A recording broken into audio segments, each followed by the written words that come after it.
नमस्कार सभी लोगों को। उत्कर्ष क्लासेस में आप सब लोगों का स्वागत है। तो देखिए, जैसा कि आप देख पा रहे होंगे, भारत के भूगोल का हम आज डिस्कशन करेंगे। भारत के भूगोल में कैसे कैसे आपसे सवाल पूछे जाते हैं और कैसे आपको इसको जानना है। तो सभी लोगों को गुड मॉर्निंग, नमस्कार, राधे राधे सभी लोगों को। ठीक है, तो आप देख पा रहे होंगे भारत की स्थिति और विस्तार।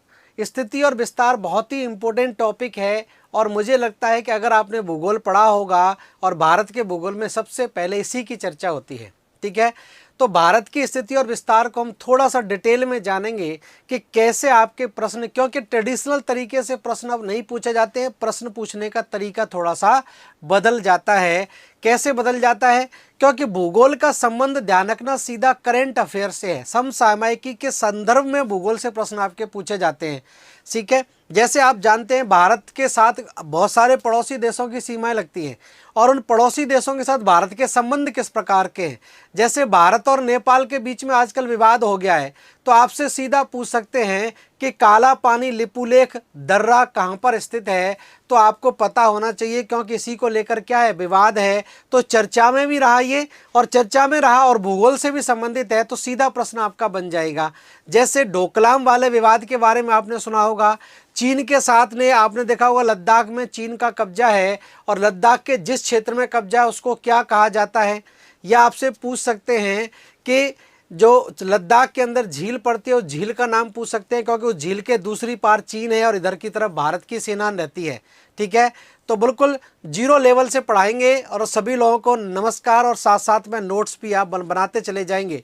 कॉपी पेन लेकर आप बैठें, क्योंकि एक एक चीज़ आपको नोट करते रहनी है। उसी से आपका इतना बेहतरीन नोट्स बन जाएगा कि कोई बुक की आपको आवश्यकता नहीं पड़ेगी। ठीक है, बिल्कुल गुड मॉर्निंग, नमस्कार, राधे राधे सभी लोगों को। नोट्स साथ साथ में मैं बनवाता चलूँगा और समझाता भी चलूँगा। ठीक है, चलिए तो शुरुआत कर देते हैं।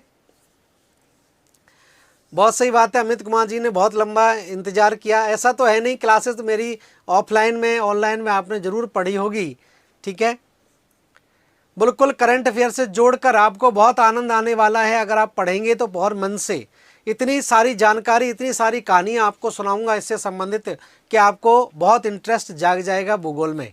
ठीक है, चलिए शुरुआत करते हैं। सारे के सारे विवादों की मैं बात करूंगा, क्योंकि विवादों से ही संबंधित प्रश्न आपके पूछ लिए जाते हैं। ठीक है, तो आप देख रहे हैं भारत की स्थिति और विस्तार। तो भारत की स्थिति और विस्तार की बात करें तो स्थिति और विस्तार में देखो क्या क्या चीजें हम जानेंगे। सबसे पहले भारत का ग्लोब में क्या स्थिति है।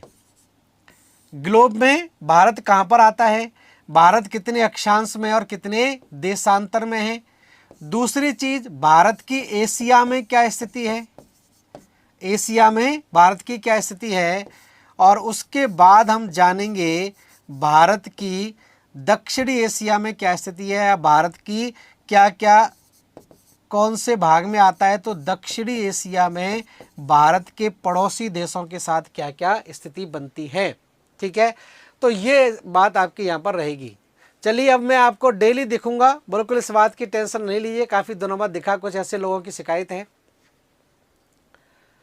बिल्कुल वर्ल्ड ज्योग्राफी स्टार्ट हुआ है 1 घंटे इससे पहले मेरी वर्ल्ड ज्योग्राफी की क्लास थी। ठीक है, तो देखिए ग्लोब पर हम जानेंगे और मैं उम्मीद करता हूं कि सब लोग मेरे को फटाफट से आप बताएं कि अक्षांश और देशांतर सब जानते हैं क्या है अक्षांश और देशांतर। हालांकि विश्व के भूगोल में हम पढ़ेंगे अक्षांश और देशांतर। हाँ बिल्कुल, करंट अफेयर से जोड़कर ही मैं पढ़ाता हूँ। जब भी भूगोल पढ़ाता हूँ उसमें करंट के टॉपिक के हिसाब से बताता हूँ कि कैसे यहाँ से प्रश्न आपका बन सकता है। ठीक है, तो शुरुआत कर देते हैं। चलिए, बिल्कुल वाइट पेन यूज़ करेंगे, वाइट पेन में यूज कर, अभी तो मैंने आपको हेडिंग बताई है। तो देखिए यहाँ पर भारत की स्थिति और विस्तार की बात करें तो ये भारत का मैप आप देख पा रहे होंगे। ठीक है, भारत का मैप सबको दिखाई दे रहा है, पहले ये बताएं, क्लियर मैप दिखाई दे रहा है सबको? बिल्कुल बिल्कुल, अभी शुरू हुई है। ठीक है, तो देखिए भारत की अगर हम बात करें,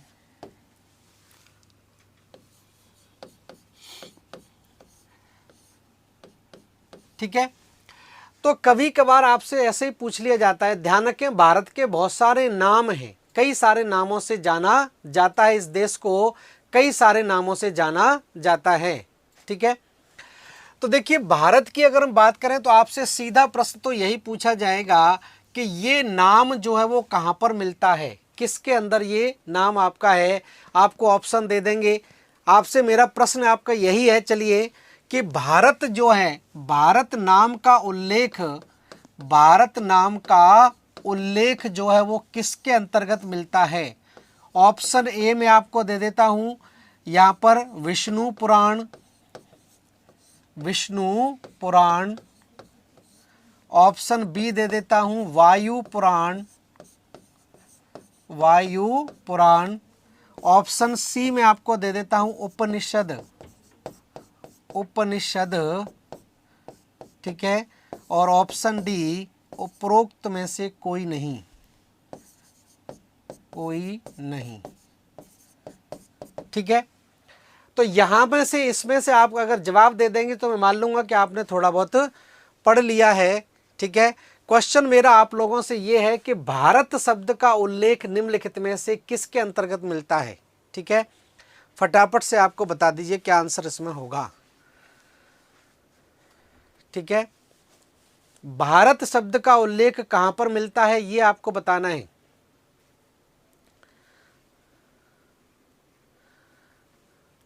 मेरा नाम क्या है बेटा, ऊपर लिखा हुआ आ रहा है मेरा नाम Indian geography by Brajesh sir, ठीक है।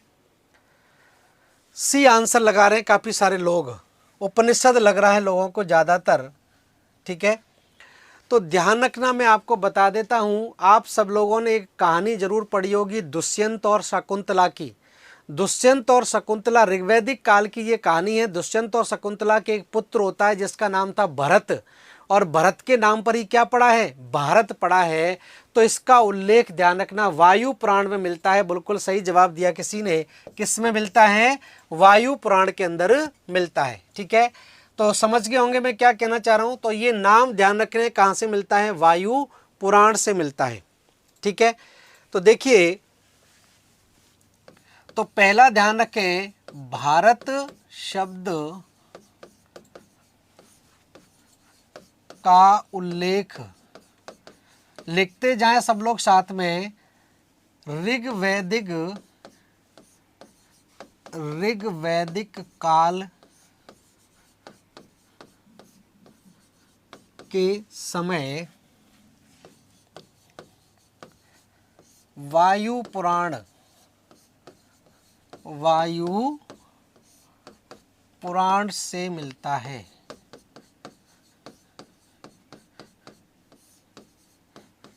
ठीक है।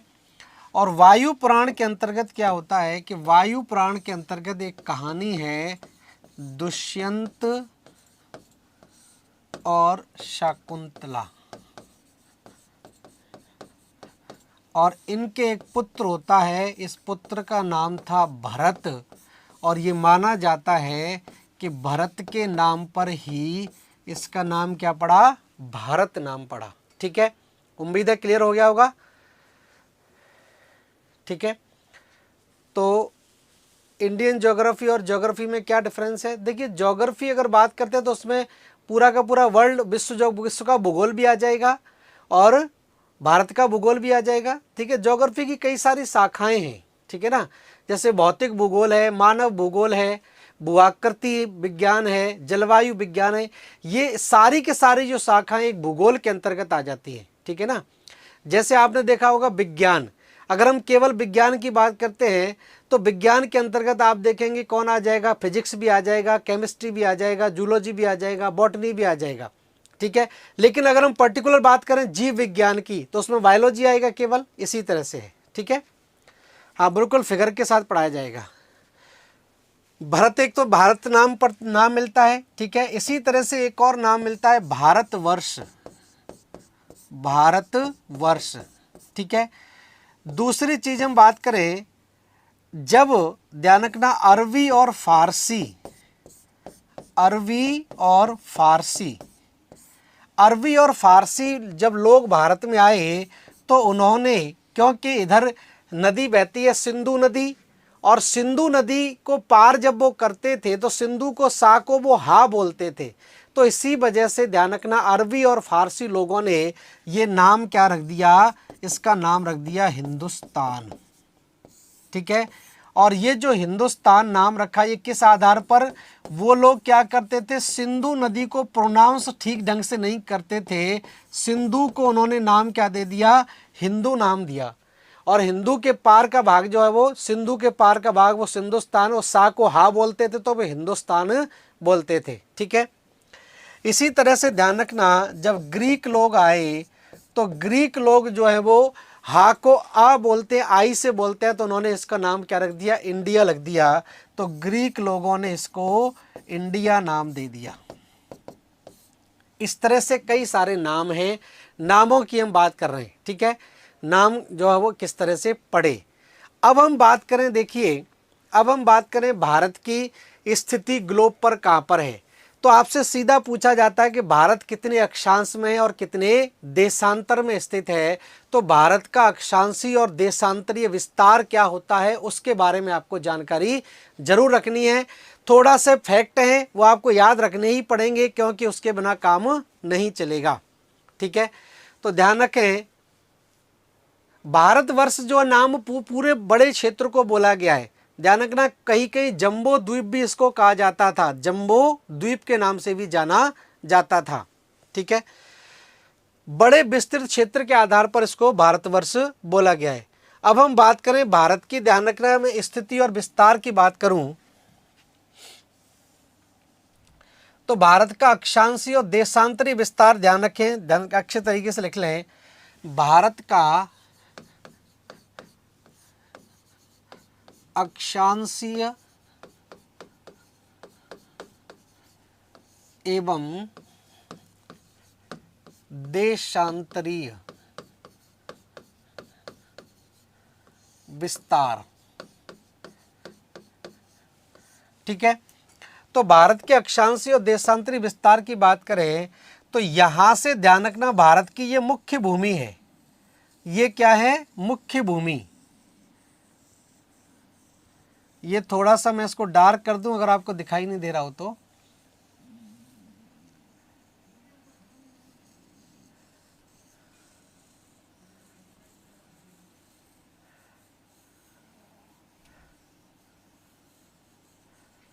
ठीक है, इस तरह से, ठीक है।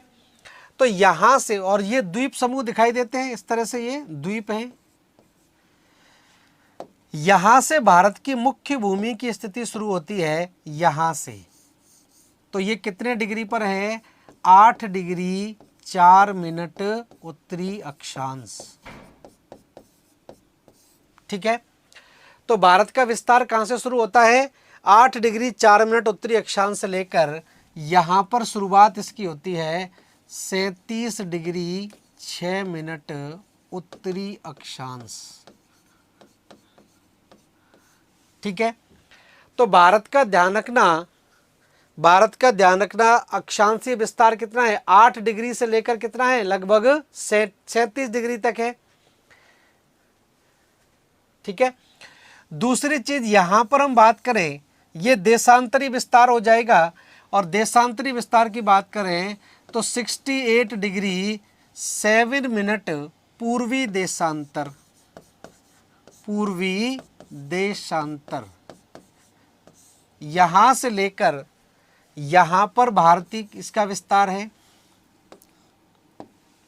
इस जगह तक, और इसको हम बोलते हैं 97 डिग्री 25 मिनट पूर्वी देशांतर, पूर्वी देशांतर, ठीक है। ये आपका रहेगा।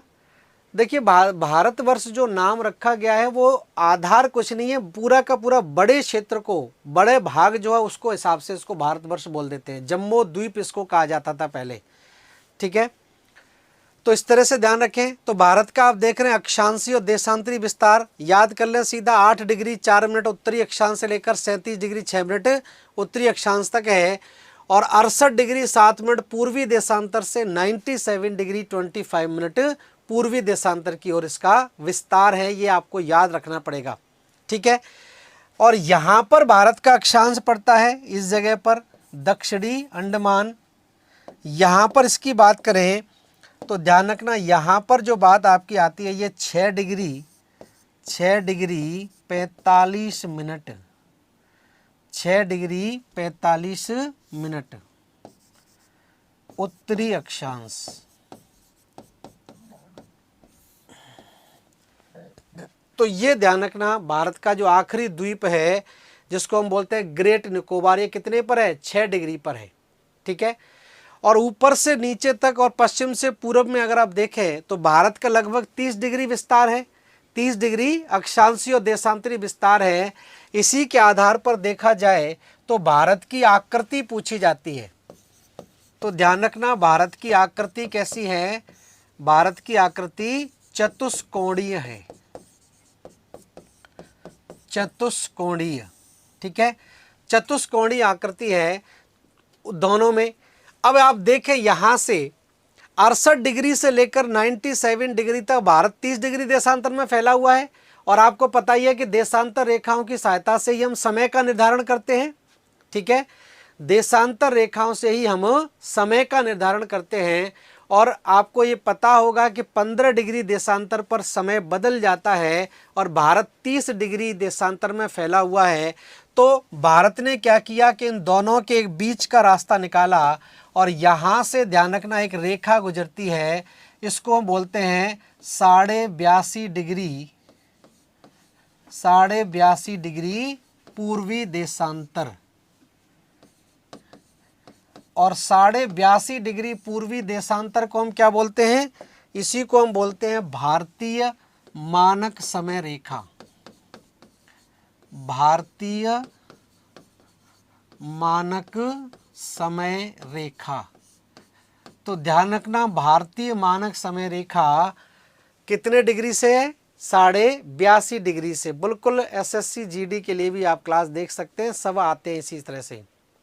ठीक है, तो ये ध्यान रखें ये चतुष्कोणीय आकृति है। 82.5 डिग्री पूर्वी देशांतर को हम क्या बोलते हैं? भारतीय मानक समय रेखा कहा जाता है। और भारतीय मानक समय कहाँ से निर्धारित किया जाता है तो वो भी ध्यान रखें। इलाहाबाद के समीप यहाँ पर एक जगह पड़ती है, इसको बोलते हैं नैनी। नैनी नामक स्थान से भारतीय मानक समय, इंडियन स्टैंडर्ड टाइम, भारतीय मानक समय निर्धारित किया जाता है। ठीक है, ये कुछ पॉइंट ध्यान रखें। हाँ, इलाहाबाद के समीप जगह पड़ती है नैनी, यहीं से भारतीय मानक समय निर्धारित किया जाता है। और आपसे पूछा जाए कि भारतीय मानक समय ग्रीनविच मानक समय से कितना आगे है? भारतीय मानक समय अगर पूछा जाए कि ग्रीनविच से कितना आगे है तो फटाफट से जवाब बताइए आपका क्या होगा? ग्रीनविच मानक समय से भारतीय मानक समय कितने घंटे आगे है? बिल्कुल सही है, इलाहाबाद से निकालते हैं। इंडियन स्टैंडर्ड टाइमलाइन इसको कहा जाता है, भारतीय मानक समय रेखा। आपको जवाब ये देना है, आपको ये बताना है कि भारतीय मानक समय ग्रीनविच मानक समय से कितने घंटे आगे है। अलग अलग बिल्कुल हो सकते हैं, ये इसी पर निर्धारित किया जाता है। अब जैसे भारत ने निर्धारित कर लिया यहीं से, तो यहीं से हम समय निकाल कर चलते हैं। बिल्कुल सही जवाब दे रहे हैं सब लोग, 5.5 घंटे। तो 5.5 घंटे आगे है।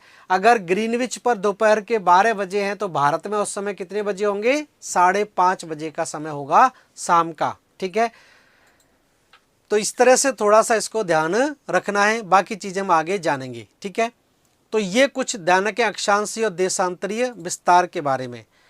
अब देखिए एक और मैप ले लेते हैं। यहाँ पर मैप सब लोग देख पा रहे होंगे।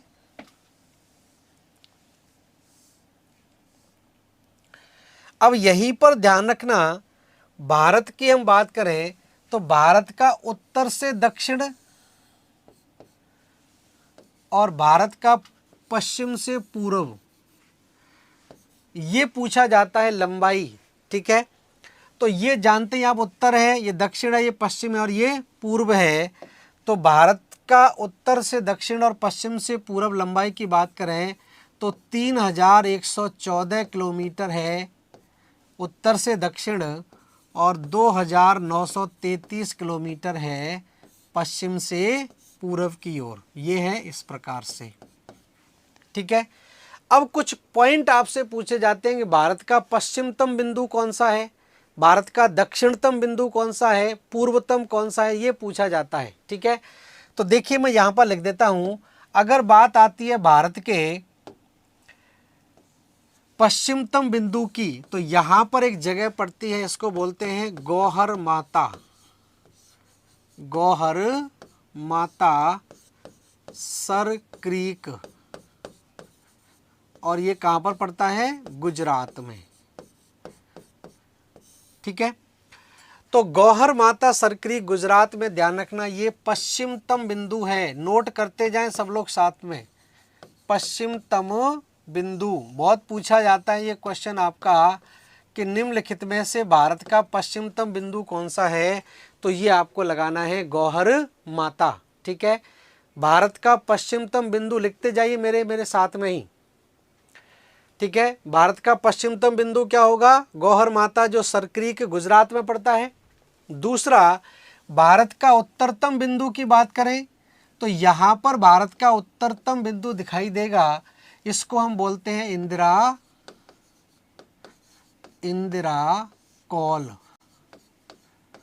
इंदिरा कौल। अब ये कहाँ पे पड़ता है, लद्दाख में। इंदिरा कौल ध्यान रखना उत्तरतम बिंदु कहलाता है, उत्तरतम बिंदु। तो भारत का उत्तरतम बिंदु ध्यान रखना कौन आएगा, इंदिरा कौल आएगा। ठीक है, बिल्कुल बात करेंगे, सारी चीज़ों की भी बात करेंगे, हालांकि मील में कभी पूछा नहीं जाता है, ध्यान रखें विधु भाटी जी, मील में नहीं पूछे जाते कभी भी, आपको केवल किलोमीटर में ध्यान रखना, स्टैंडर्ड यूनिट के हिसाब से। तो ये इंदिरा कौल कहलाता है, लद्दाख में पड़ता है। उसके बाद इधर आ जाएं, यहाँ पर आ जाएं पहले, तो ये पूर्वतम बिंदु हो जाएगा, इसको बोलते हैं वालांगू किब्बतू। तो वालांगू किब्बतू ध्यान रखना अरुणाचल प्रदेश में पड़ता है, अरुणाचल प्रदेश। ये भारत का ध्यान रखना पूर्वतम बिंदु कहलाता है, पूर्वतम बिंदु, पूर्वतम बिंदु कहलाएगा। अब देखिए यहाँ पर आ जाएं अंडमान निकोबार में, ये सारे के सारे द्वीप हैं अंडमान निकोबार के, और इसका सबसे आखिरी द्वीप ध्यान रखना आपको ग्रेट निकोबार है, ग्रेट निकोबार। और ग्रेट निकोबार का जो आखिरी पॉइंट है, ये जो आखिरी पॉइंट है, इसको हम बोलते हैं इंदिरा पॉइंट, इंदिरा बिंदु या इंदिरा पॉइंट। इसी इंदिरा बिंदु को ध्यान रखना एक और नाम दिया जाता है, इसको पार्सन बिंदु भी कहा जाता है। ठीक है, इसी को एक और नाम दे देते हैं, इसका वास्तविक नाम था पिग्मेलियन। तो ये ध्यान रखना पिग्मेलियन पॉइंट के नाम से भी जाना जाता है, इसी को लाही चिन्ह भी बोल देते हैं। ठीक है, बहुत नाम है इसके, 3-4 नाम ध्यान रखें, Indira point, Parsons point, Pygmalion point, लाही चिन्ह पॉइंट भी कहलाता है। ये ध्यान रखना भारत का दक्षिणतम बिंदु कहलाता है, बहुत इंपॉर्टेंट है, लिखें भारत का सबसे दक्षिणतम बिंदु, भारत का सबसे दक्षिणतम बिंदु। ठीक है, उसके बाद हम बात करें यहाँ पर, ये भारत की मुख्य भूमि है। तो आपसे दूसरे तरीके से पूछा जाए कि भारत की मुख्य भूमि का दक्षिणतम बिंदु कौन सा है, तो आपको ये वाला लगाना है। और पूछा जाए कि पूरे भारत का दक्षिणतम कौन सा है, तो उसमें ये भी आ जाएगा अंडमान निकोबार भी, तो आपको कौन सा लगाना है, इंदिरा पॉइंट लगाना है। ठीक है, तो यहाँ पर आप देखें तो भारत का दक्षिणतम बिंदु यहाँ पर आपका दिखाई देगा, और ये मुख्य भूमि का है। तो ध्यान रखना इसको हम बोलते हैं, कन्याकुमारी, कन्याकुमारी, या इसी का दूसरा जो अंग्रेजों ने नाम रखा है, इसको बोलते हैं केप कैमोरिन, केप कैमोरिन भी कहलाता है, केप कैमोरिन भी कहलाता है। और ये जो है तमिलनाडु में पड़ता है, तमिलनाडु। और ये ध्यान रखना मुख्य भूमि का दक्षिणतम बिंदु है। भारत की मुख्य भूमि का दक्षिणतम बिंदु। तो ये 4-5 पॉइंट इधर ऐसे ध्यान रखें कि मुख्य भूमि का दक्षिणतम बिंदु कौन सा है। ठीक है, तो ये ध्यान रखें। नहीं, ये क्लास जो है वो हाँ एसएससी जीडी सेकंड लेवल 2 की क्लास है, ये ध्यान रखना। लेवल 2 की क्लास में के हिसाब से आप इसको देखें। बिल्कुल मैं साथ साथ में बोल रहा हूँ, आप लिखते जाइए। मैंने अभी बोला भारत का पश्चिमतम बिंदु गौहर माता, उत्तरतम बिंदु इंदिरा कौल और पूर्वतम बिंदु वलांगो किब्बेतु। पूरे भारत का दक्षिणतम बिंदु इंदिरा बिंदु कहलाता है। और मुख्य भूमि का जो है वो आपका कहलाता है कन्याकुमारी या केप कैमोरिन कहलाता है। ठीक है, केप कैमोरिन आपका कहलाता है। तो इस तरह से इसको ध्यान रखना है। ठीक है, चलिए अब थोड़ा सा और आगे की तरफ चलें। अगर हम बात करें, ध्यान रखना भारत की, बिल्कुल नोट्स में लिखवा रहा हूँ, साथ साथ में आप लोग को बोलता जा रहा हूँ, नोट्स आप लिखते जाए साथ साथ में ही। ठीक है, बिल्कुल पटवार के लिए इंपॉर्टेंट है। पटवार में भारत का भूगोल ही आपका आता है, तो यही से शुरुआत होती है पटवार की भी। ठीक है, तो ध्यान रखें इस तरह से। अब देखिए हम बात करें भारत के बारे में ही, कुछ चीज़ों को मैं यहाँ पर लिख देता हूँ। अब जैसे आप जानते हैं कि कर्क रेखा भारत के बीचों बीच से गुजरती है। ठीक है, तो पहले बात करें कर्क रेखा भारत के कितने राज्यों से गुजरती है। और ये भी पूछा जाता है कि किस राज्य से कर्क रेखा की लंबाई सबसे ज़्यादा है और किस में सबसे कम है।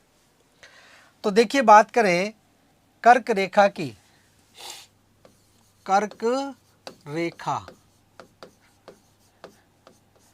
या इंग्लिश में लिखें तो Tropic of Cancer, Tropic of Cancer या 23.5 डिग्री उत्तरी अक्षांश रेखा। ठीक है, तो कर्क रेखा या ट्रॉपिक ऑफ कैंसर या 23.5 डिग्री उत्तरी अक्षांश रेखा भारत के मध्य से 8 राज्यों से होकर गुजरती है। 8 राज्यों से होकर गुजरती है। ठीक है, तो 8 राज्यों से होकर गुजरती है, सब जानते ही हैं कौन कौन से राज्य हैं। बिल्कुल मैं बता रहा हूँ, ये जो क्लास है वो आपको पता होना चाहिए कि क्या आपके सिलेबस में क्या है, तो आप अपने आप जान जाएंगे कि आपके लिए उपयोगी है या नहीं है। 8 राज्यों से होकर गुजरती है। कौन कौन से 8 राज्य हैं? तो 8 राज्यों की देखिए बात करें तो सबसे पहले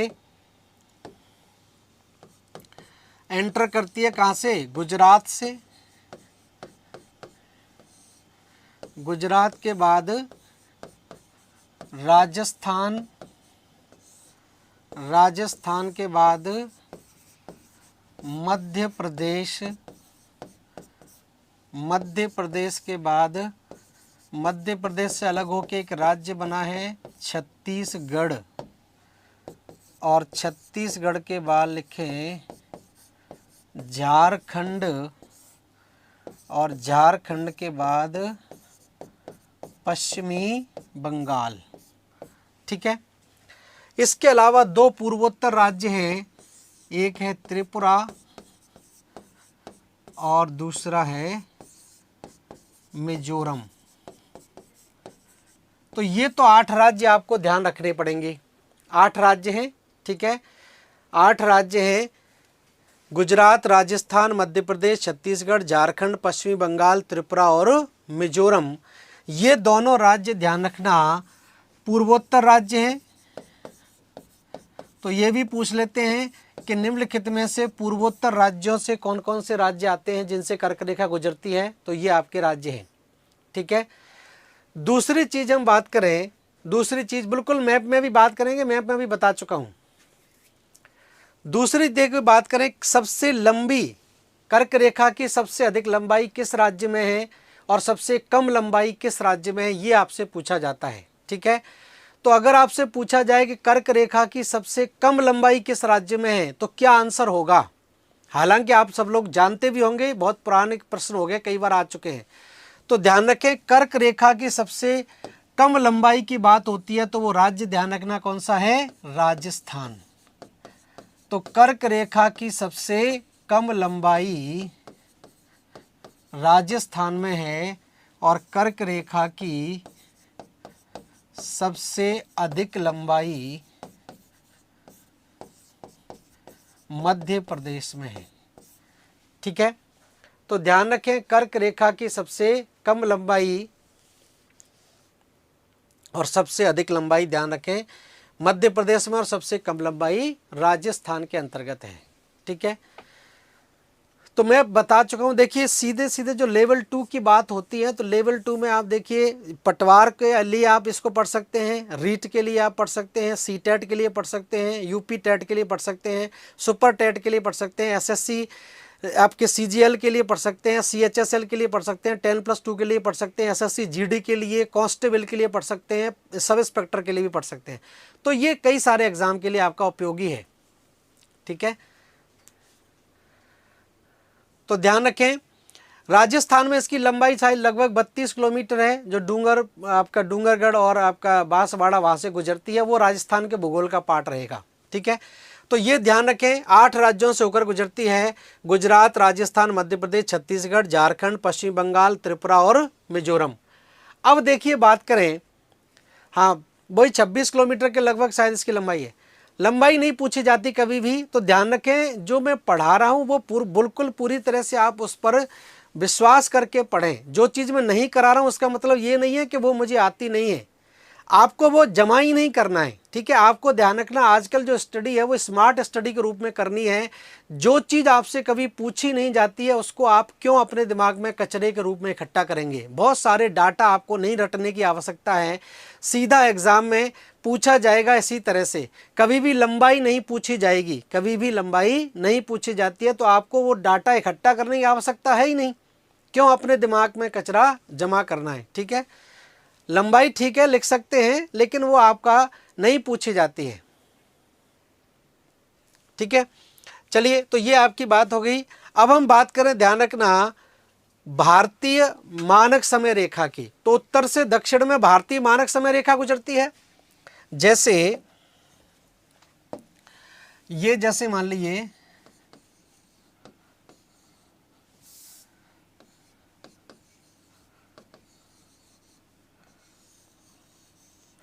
उत्तर से दक्षिण में आप देखेंगे भारतीय मानक समय रेखा गुजरती है।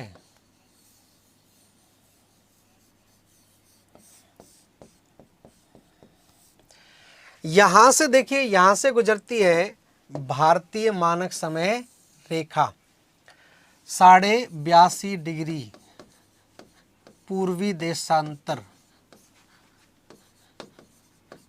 यहां से गुजरती है। और आपसे पूछा जाए कि भारतीय मानक समय रेखा उत्तर से दक्षिण में कितने राज्यों से होकर गुजरती है, वही मैं कह रहा हूं कि एग्जाम फोकस्ड हम अगर पढ़ाई करेंगे तो कभी भी कंफ्यूजन नहीं होगा। हम लोग क्या है कि फालतू चीज़ें ज़्यादा इकट्ठी कर लेते हैं कि ये भी पढ़ लो, कभी भी ऐसी चीज़ें नहीं पूछी जाती। तो जो नहीं आती एग्जाम में वो मैं आपको कभी डाटा नहीं लिखाऊंगा। ठीक है, जहां जरूरी है वो आपको करवाऊंगा पूरी तरह से। ठीक है, अभी नदियों में पहुंचेंगे तो नदी की भी बात करेंगे, कौन सी नदी कितनी बार काटती है, वो बाद की बातें हैं। ठीक है, आज के लिए केवल हम बात कर रहे हैं भारत की स्थिति और विस्तार में। तो उत्तर से दक्षिण में 5 राज्यों से गुजरती है। तो यहां पर लिखे साथ साथ में मेरे IST, इंडियन स्टैंडर्ड टाइमलाइन बोलते हैं इसको, भारतीय मानक समय रेखा भारतीय मानक समय रेखा उत्तर से दक्षिण की ओर 5 राज्यों से होकर गुजरती है। 5 राज्यों से गुजरती है। ठीक है, तो उत्तर से दक्षिण में 5 राज्य कौन कौन से राज्य आ जाएंगे? तो सबसे पहला राज्य देखिए उत्तर प्रदेश,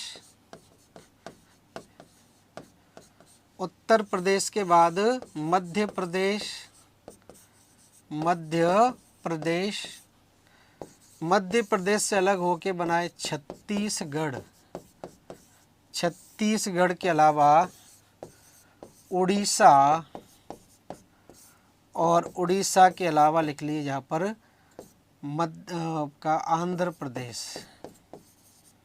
आंध्र प्रदेश। तो ध्यान रखना ये इस प्रकार से 5 राज्यों से होकर गुजरती है। ठीक है, उत्तर प्रदेश, मध्य प्रदेश, छत्तीसगढ़, उड़ीसा और आंध्र प्रदेश। ठीक है, देखिए अक्षांश और देशांतर रेखा मैंने इसलिए नहीं बताई क्योंकि जब हम विश्व का भूगोल पढ़ेंगे तो पृथ्वी के साथ में अक्षांश देशांतर रेखाओं के बारे में जानेंगे। ठीक है, तो यहाँ पर क्योंकि अभी हम अक्षांश देशांतर पढ़ते तो फिर ये टॉपिक से आपका सारा सिस्टम अलग हो जाता।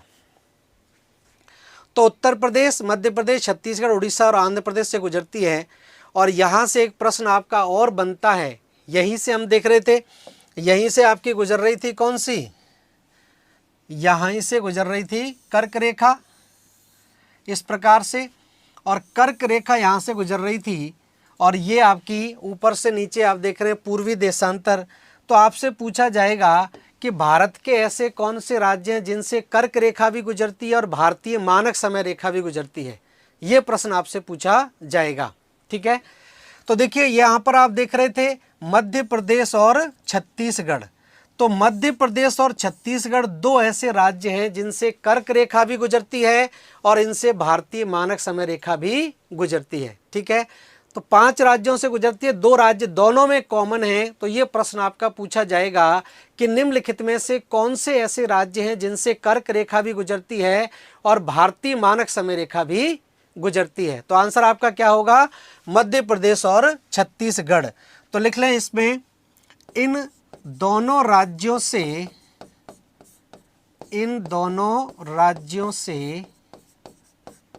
कर्क रेखा तथा भारतीय मानक समय रेखा,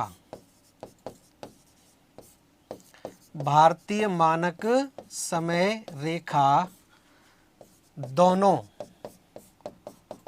गुजरती हैं, दोनों गुजरती हैं।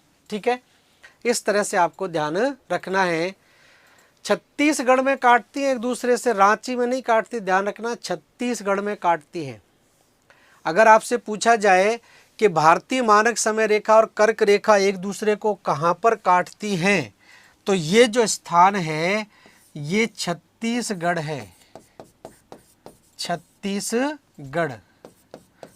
छत्तीसगढ़ में ये एक दूसरे को क्रॉस भी करती है, हालांकि इतना डिटेल में आपके नहीं पूछा जाएगा। छत्तीसगढ़ में ये एक दूसरे को काटती है। तो इतना पॉइंट सबको क्लियर हो गया? ठीक है, इतना पॉइंट आपको सबको क्लियर हो गया कर्क रेखा की और भारतीय मानक समय रेखा की। अब देखिए थोड़ा सा और हम आगे की तरफ चलें और आपसे ये पूछा जाए कि भारत के कितने राज्य स्थल रुद्ध हैं। आप फटाफट से कमेंट करके मुझे बताइए कि भारत के कितने राज्य जमीन से घिरे हुए हैं। ठीक है, जमीन से घिरे हुए हैं। मैं ये नहीं पूछ रहा हूं कि अंतर्राष्ट्रीय सीमा बनाने वाले, चारों तरफ से जमीन से घिरे हुए राज्यों की संख्या आपको बतानी है। फटाफट से जवाब देकर बताइए। ठीक है, बहुत अच्छी बात है। अगर देखकर मैप बना लिया है तो मैप आप हाथ से बना लेंगे तो बहुत शानदार है। ठीक है ना, चलिए आगे चलते हैं। मेरा क्वेश्चन आप लोगों से ये है कि भारत के कितने राज्य जो हैं वो स्थल अवरुद्ध हैं। ठीक है, स्थल अवरुद्ध, स्थल अवरुद्ध राज्य। स्थल अवरुद्ध राज्य आपको बताने हैं कि भारत के कितने राज्य स्थल अवरुद्ध हैं। चारों तरफ जमीन से घिरे हुए राज्यों की संख्या। स्थल अवरुद्ध, ध्यान रखना, मैं ये नहीं कह रहा हूं कि कौन से राज्य अंतर्राष्ट्रीय जलीय सीमा नहीं बना रहे हैं, मैं बात कर रहा हूं सारे राज्यों की। तो ध्यान रखना, एक जवाब किसी ने दिया था वो ऊपर चला गया। 19 राज्य ऐसे हैं। कितने राज्य हैं? 19 राज्य और 4 केंद्र शासित प्रदेश स्थल अवरुद्ध हैं। इसको नोट कर लें, ठीक है। ठीक है, तो ध्यान रखें 19 है, 20 नहीं 19। तो लिख देता हूं मैं यहां पर, भारत के 19 राज्य तथा 4 केंद्र शासित प्रदेश स्थल अवरुद्ध हैं, स्थल अवरुद्ध हैं, ठीक है। 4 केंद्र शासित प्रदेश स्थल अवरुद्ध हैं, बिल्कुल सही जवाब दिया है राकेश ने। विष्णु का भी सही है, 19 राज्य हैं। और अगर हम बात करें कितने राज्य समुद्री सीमा बनाते हैं, समुद्र से लगे हुए हैं, तो 19 तो ये हो गए, तो कितने बचे? 9 ही बचे, ठीक है। तो ध्यान रखें अगला, भारत के 9 राज्य तथा 4 केंद्र शासित प्रदेश, 4 केंद्र शासित प्रदेश समुद्रीय सीमा या तटीय सीमा बनाते हैं, तटीय सीमा बनाते हैं, ठीक है। तो ध्यान रखें 9 समुद्री सीमा बनाते हैं। स्थल अवरुद्ध का मतलब होता है लैंड लॉक्ड, मतलब चारों तरफ स्थल भाग से घिरे हुए हैं, समुद्र से नहीं लगते हैं, ठीक है। स्थल अवरुद्ध को मैं बता दूं, इसको बोलते हैं लैंड लॉक्ड, लैंड लॉक्ड, ठीक है। तो चारों तरफ स्थल भाग से घिरे हुए हैं, समुद्र से सीमा नहीं बनाते हैं। तो क्लियर हो गया होगा, 9 राज्य आपके समुद्री सीमा बनाते हैं और 19 राज्य क्या बनाते हैं? 19 राज्य स्थल अवरुद्ध हैं, लैंड लॉक्ड हैं, ठीक है, लैंड लॉक्ड हैं, ठीक है। इस तरह से ध्यान रखना है। अब देखिए हम बात करें आगे, कुछ चीज़ें यहाँ पर और जान लेते हैं। अब देखिए बात करें भारत की तटीय सीमा की, या मैप पर ले लेते हैं। जैसे ये मैप आप देख पा रहे होंगे, तो देखिए यहाँ से सारे के सारे राज्य आप देख रहे हैं, ये सब स्थल भाग है और ये समुद्र है। भाई यहाँ से ये वाला भाग जो आप देख रहे हैं, ये तो समुद्री सीमा है, ये भारत की क्या है? समुद्री सीमा, इतना, ठीक है। तो 9 राज्य यहाँ पर आ जाते हैं और ये सारे के सारे आपके स्थलीय सीमा बनाते हैं, ठीक है। तो ध्यान रखें, तो बिल्कुल हम बात करेंगे आगे, सारी चीज़ें क्लियर हो जाएंगी, ठीक है। अब देखिए यहाँ पर, अभी यूटी में बता दूंगा आपको, यहाँ पर आप देखेंगे ये भारत की क्या है? स्थलीय सीमा है, स्थलीय सीमा,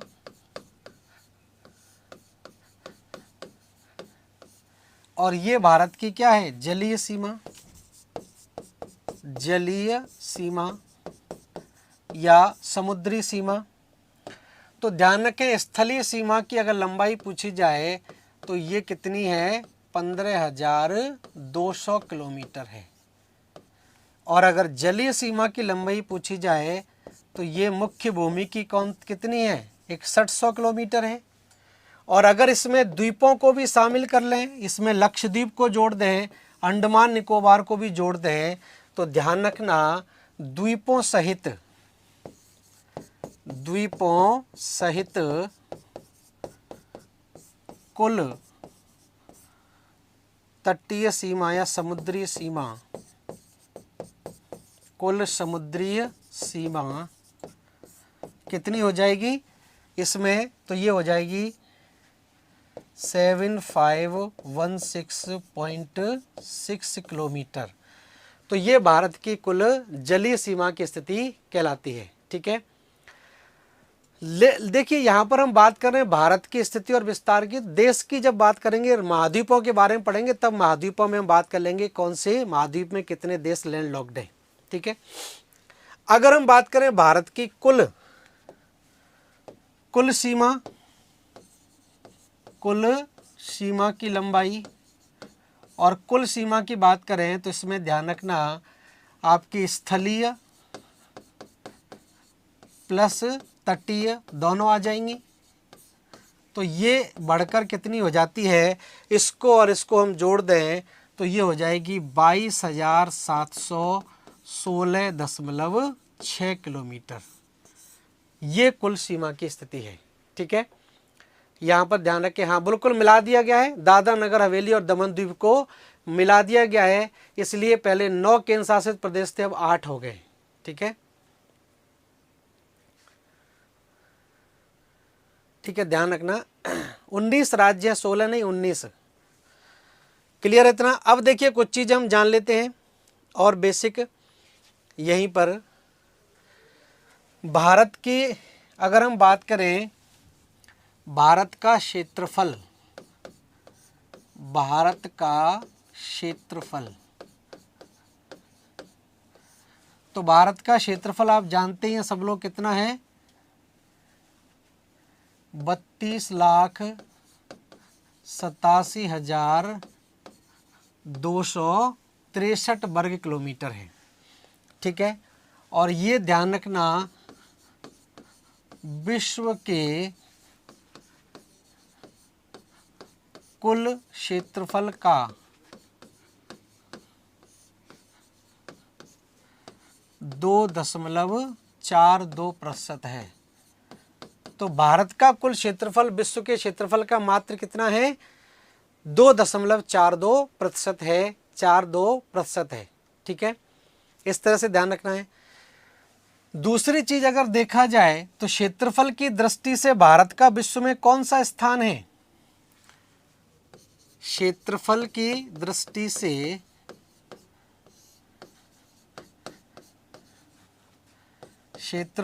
दृष्टि से भारत का विश्व में 7वां स्थान है, 7वां स्थान। तो यहीं से प्रश्न पूछा जाएगा कि विश्व का सबसे बड़ा देश कौन सा है, तो पहले नंबर पर आप सब लोग जानते हैं कौन आएगा, रूस। दूसरे नंबर पर कौन आएगा, कनाडा। तीसरे नंबर पर कौन आएगा, चीन। चौथे नंबर पर कौन आएगा, यूएसए। और 5वें नंबर पर कौन आएगा, ब्राज़ील। 6वें नंबर पर कौन आ जाएगा, ऑस्ट्रेलिया। और 7वें नंबर पर आ जाता है भारत। तो क्षेत्रफल के आधार पर ध्यान रखना भारत का विश्व में 7वां स्थान है। भारत के बाद अगर लिखना चाहें तो लिख सकते हैं, एक और देश आता है अर्जेंटीना, कजाकिस्तान आ जाता है इसके बाद। ठीक है ना, सूडान आ जाता है, इस तरह से देश है। तो ये ध्यान रखना बड़े देशों की सूची है। अगर हम बात करें विश्व के सबसे छोटे देश, यहां पर हम बात करें विश्व के सबसे छोटे क्षेत्रफल के आधार पर छोटे देश, तो विश्व के सबसे छोटे देशों की सूची में पहले नंबर पर देश आता है, इसको हम बोलते हैं Vatican city. Vatican city Italy के अंदर स्थित है। तो विश्व का सबसे छोटा देश आप सब जानते ही हैं, वेटिकन सिटी आता है। लेकिन अगर इसके बाद का पूछा जाए कि वेटिकन सिटी से ठीक बड़ा देश कौन सा है, वेटिकन सिटी और ऑप्शन में नहीं और पूछा जाए निम्नलिखित में से छोटा कौन सा है, तो आप जानेंगे दूसरे नंबर पर आ जाता है मोनाको। मोनाको आ जाता है। तीसरे नंबर पर आ जाता है नौरू। और चौथे नंबर पर आ जाता है तुवालू। तो ये ध्यान रखना क्या है, ये सारे के सारे छोटे देश ध्यान रखने हैं और ये बड़े देश हैं। ठीक है, बिल्कुल सही। ठीक है, तो इस तरह से ध्यान रखना है। भारत के संदर्भ में हम बात कर रहे हैं क्षेत्रफल में, ध्यान रखना दक्षिण एशिया में आता है भारत, और दक्षिण एशिया का सबसे बड़ा देश है भारत। ठीक है, ये भी ध्यान रखना। भारत किस में आता है, दक्षिण एशिया के अंदर आता है। एशिया महाद्वीप में अगर भारत की स्थिति पूछी जाए तो भारत दक्षिणी एशिया में आता है। और दक्षिण एशिया में आप जानते हैं अफगानिस्तान है, पाकिस्तान है, भारत है, नेपाल है, भूटान है, बांग्लादेश है, मालदीव है और श्रीलंका आता है। इन सारे देशों में, दक्षिण एशियाई देशों में भारत सबसे बड़ा देश है, ये आपको ध्यान रखना है। ठीक है, तो इस तरह से ध्यान रखें। अब हम भारत की ही बात करें, अगर आपसे पूछा जाए कि ये आप जानते हैं, देखिए यहाँ पर आप जानते हैं कि आपसे ये पूछा जाता है कि भारत में कितने राज्य हैं और कितने केंद्र शासित प्रदेश हैं, सब लोग जानते हैं, अभी किसी ने बताया भी था। अगर आपसे पूछा जाए कि कौन से बड़े राज्य हैं और कौन से छोटे राज्य हैं, ये प्रश्न बनता है, बहुत ध्यान रखना। तो मैं यहाँ पर लिख देता हूँ क्षेत्रफल के आधार पर, पहले मैं लिख देता हूँ भारत में 28 राज्य तथा 8 केंद्र शासित प्रदेश हैं। केंद्र शासित प्रदेश या यूनियन टेरिटरी। ठीक है, अब इन 28 राज्यों में से, इन 28 राज्यों में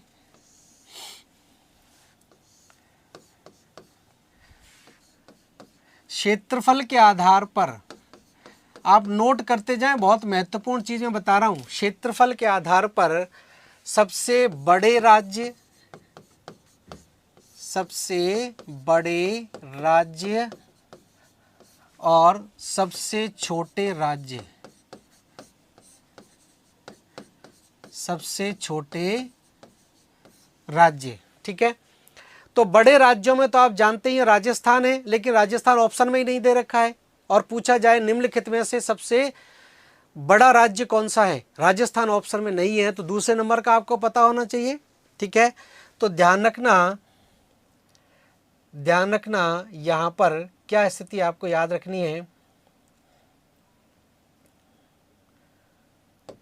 यहाँ पर पहले नंबर पर आपको लिखना है, अगर बड़े राज्यों की बात आती है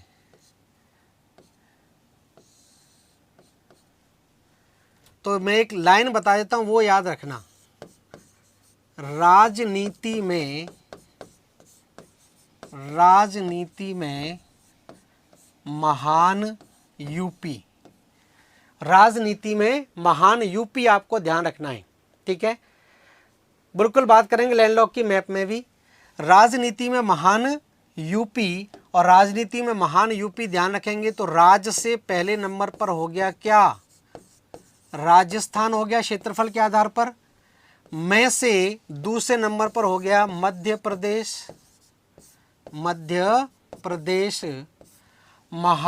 महा से तीसरे नंबर पर हो गया महाराष्ट्र, और यूपी से चौथे नंबर पर हो गया उत्तर प्रदेश। ठीक है, ऐसे याद रख सकते हैं, इस तरह से याद रख सकते हैं। बिल्कुल मुझे कमेंट दिखाई दे रहे हैं। मोनू जी बताइए, मोनू भाई क्या समस्या आ रही, कमेंट बिल्कुल दिखाई दे रहे हैं सब लोगों के, और ये कमेंट मेरे को बाद में मिलेंगे भी, तो जो भी समस्या होगी कल मैं आपको सॉल्व भी कर दूंगा, मैप पर भी मैं आपको बता दूंगा। ठीक है, क्रम ध्यान रखें, राजनीति में महान यूपी, राजस्थान, मध्य प्रदेश, महाराष्ट्र और उत्तर प्रदेश में आ जाएगा। और सबसे छोटे राज्यों की बात करें तो सबसे छोटे राज्यों में आपको ध्यान रखना है, आप जानते ही हैं जीएसटी काफ़ी चर्चा में रहा था, सब लोग परिचित होंगे जीएसटी से, और जीएसटी लोगों के लिए बहुत समस्या पैदा कर दिया, तो जीएसटी नाग की तरह हो गया, इससे ध्यान रखना है। जीएसटी नाग याद रखेंगे तो आपके लिए आसानी हो जाएगी। जी से आप जानते हैं सबसे छोटा राज्य कौन सा है, गोवा है। क्षेत्रफल के आधार पर सबसे छोटा राज्य कौन सा है, गोवा है। तो दूसरे नंबर पर कौन आ जाएगा, एस से सिक्किम, टी से त्रिपुरा, और नाग से आप जानते ही हैं क्या बन जाएगा, नागालैंड बन जाएगा, नागालैंड। ठीक है, ऐसे याद हो जाएगा सबको। तो देखिए सिक्किम जो आप देख रहे हैं यहाँ पर, सिक्किम जनसंख्या में, जनसंख्या भी साथ में लिख सकते हैं, जनसंख्या में सबसे छोटा राज्य है।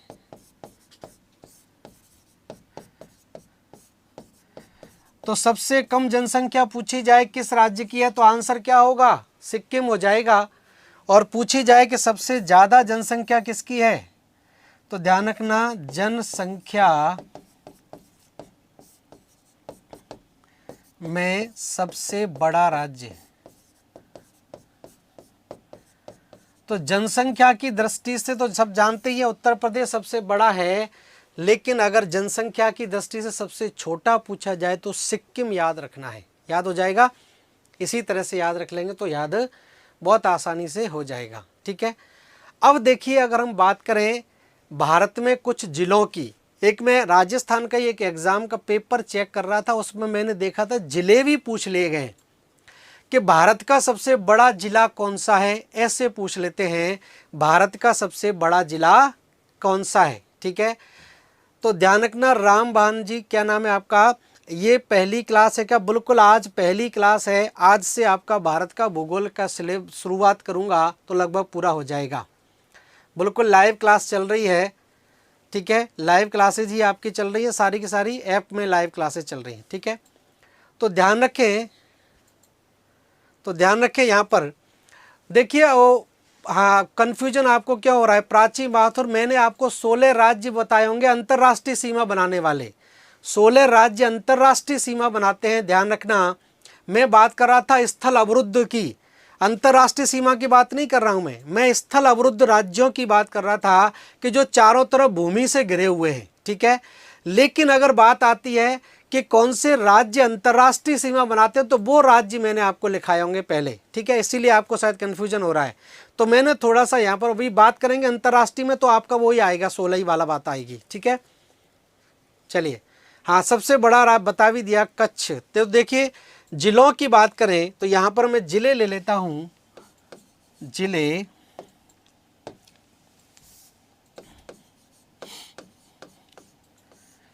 तो भारत के जिले या डिस्ट्रिक्ट की बात करें तो सबसे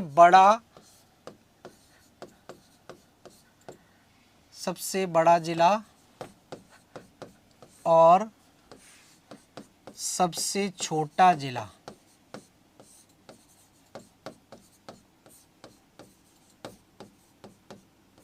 ठीक है, तो सबसे बड़े जिले की बात आती है तो आपको यहाँ पर केवल याद रखना है क्या, एक लाइन में आपको बता दूं, आपको याद हो जाएगा,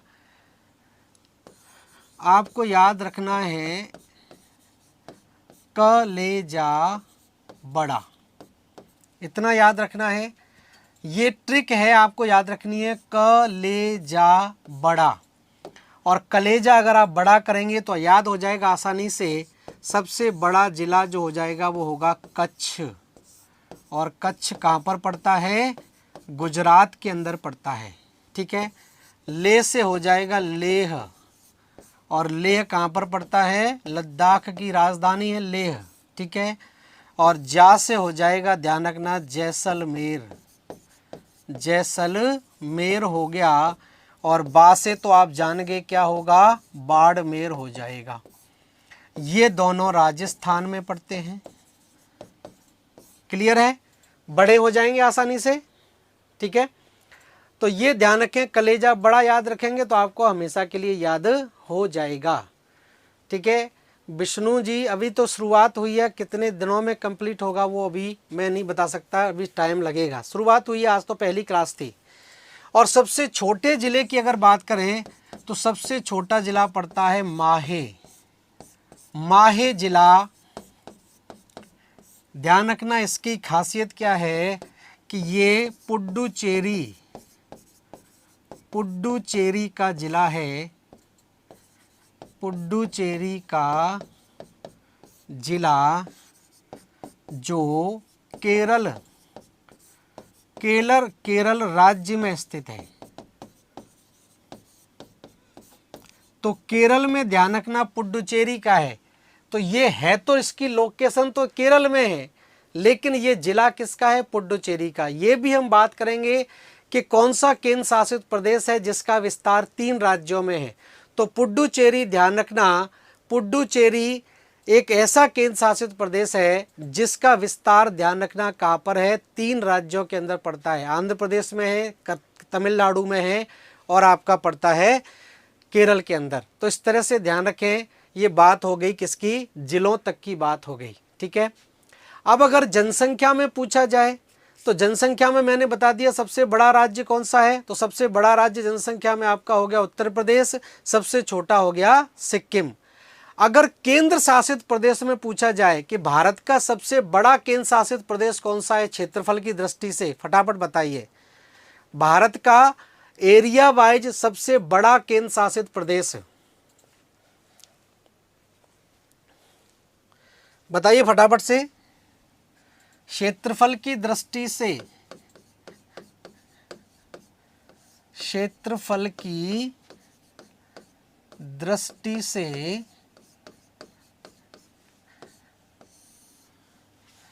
क्षेत्रफल की दृष्टि से सबसे बड़ा केंद्र शासित प्रदेश